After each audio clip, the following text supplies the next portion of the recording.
కానీ మీకు అసాధ్యమైనది ఏదీ లేదు. నేను మిమ్మల్ని నమ్ముకున్న ఈ సమస్య నుండి ఎలా బయటపడేస్తావో, అది ఆకలి సమస్య కావచ్చు, లేకపోతే ఆర్థిక సమస్య కావచ్చు, రోగ సమస్య కావచ్చు, ఏదైనా సమస్యలు కావచ్చు, ఆ సమస్యలలో నీ ఉన్నావని, నీకు అసాధ్యమైనది ఏదీ లేదని నేను నమ్మి నిన్ను వెంబడిస్తున్నా. ఈ సమస్య నాకు ఇబ్బందికరంగా ఉంది, అది నా వల్ల కాదు, నీవే సహాయం దయచేయి అంటే దేవుడు సంతోషంగా అద్భుతాన్ని చేస్తాడు. అక్కడే మనం అద్భుతాలను చూస్తాం, అక్కడే ఆశ్చర్యకార్యాలు చూస్తాం, అక్కడే దేవుడి ఎడ్ల బహు ఆనందిస్తాం.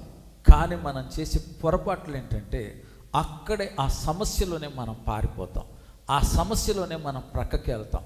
అక్కడే మనం దేవుని మహిమను చూడకుండా శాపకరమైన